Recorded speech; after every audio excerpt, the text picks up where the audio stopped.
Ukrayna Maliyyə Analitikləri Cəmiyyətinin üzvü, iqtisadçı və Ukrayna Milli Bankı Şurasının keçmiş üzvü Vitali Şapran bildirib ki, Rusiyanın yeraltı boru kəmərlərinə ediləcək hücumlar aşağı səmərəliliyə malik olardı. Ancaq Arktika dairəsindən yuxarıda yerləşən Novatek şirkətinin maliyyələşdirilmiş təbii qaz zavodlarını sıradan çıxarsaq, bu tamamilə başqa məsələdir. Həmin qaz Avropaya, Çinə və hətta Cənubi Koreyaya göndərilir. O, Klavret nəşrinə müsahibəsində vurğulayıb. Ekspert izah edib ki, belə zavodları qısa müddətdə bərpa etmək mümkün deyil. Çünki həmin bölgələrdə təmir işləri yalnız çox qısa mövsümdə ildə 2-3 ay ərzində aparıla bilər. Düşünürəm ki, Ukrayna Rusiyanın bir və ya iki maliyyələşdirilmiş təbii qaz zavodunu məhv etsə, dünya ictimaiyyəti bunu dərhal hiss edərdi. Çünki bazardan maliyyələşdirilmiş təbii qaz tədarükünün mühüm mənbələrindən biri yoxa çıxardı deyə o bildirib. Mənbə dəqiqləşdirib ki, Rusiyanın demək olar, bütün maliyyələşdirilmiş təbii qaz istehsal obyektləri son dərəcə sərt iqlim şəraitinə malik bölgələrdə yerləşir.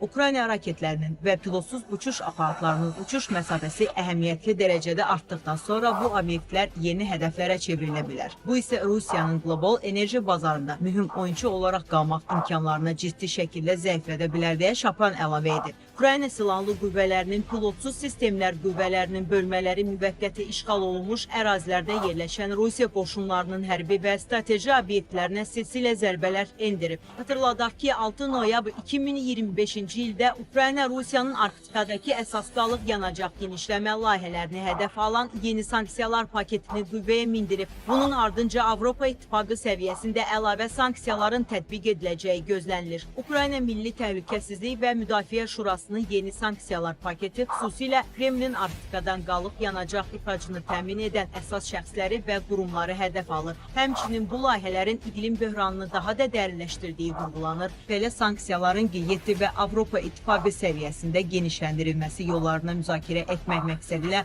Ukraynanın COP31-in iqlim dəyişmələri konfransındakı pavilyonunda beynəlxalq ekspertlərin iştirakı ilə panel müzakirəsi keçirilir. Hazırda Arktikadakı Rusiya qalıq yanacaq layihələrinə qarşı sanksiyaların gücləndirilməsinin dərhal aradan qaldırılması vacib olan ciddi boşluq olduğu bildirilir. Xüsusilə HDC, LNG 2 və Yamal LNG layihələri, eləcə də Şimal dəniz marşrutu vasitəsilə Rusiya qalıq yanacaqlarını daşıyan gəmilər əsas hədəflər kimi göstərilir. Rempiyacı təşkilatının sentyabr ayında dərc etdiyi hesabata görə 2022 və 2024-cü illər ərzində Rusiyanın Arktikadakı ən böyük layihəsi olan Yamal LNG Rusiya federal büdcəsinə təxminən 9,5 milyard dollar vergi ödəyib. Hesabatda qeyd olunur ki, bunlar sadəcə kommersiya razılaşmaları deyil, uzun müddətli strateji tərəfdaşlıqların tərkib hissəsidir. Bu müqavilələr və birgə layihələr Avropa və Asiyanı 10 illiklər ərzində Rusiya enerji resurslarından asılı vəziyyətdə saxlaya bilər. Hazırda Rusiya bu istiqamətdə fəaliyyətini daha da genişləndirir və 2035-ci ilə qədər maliyyələşdirilmiş təbii qaz ixracını 3 dəfə artırmağı planlaşdırır. HDC-nin 2 layihəsinin bu il sanksiyalara baxmayaraq fəaliyyətə başlaması Rusiyanın bu sahədə genişlənməsinin davam etdiyini göstərir. Şimal dəniz marşrutu Rusiyaya ənənəvi nəqliyyat boğazlarından yan keçərək həm Avropa, həm də Asiya bazarlarına çıxış imkanı verir. Böyük Britaniyanın Serbiyak, Yunanistanın Dinagas və Yaponiyanın Mitsubishi şirkətləri bunu mümkün edən xüsusi ARC-7 buzqıran tanker donanmasını istismar edirlər.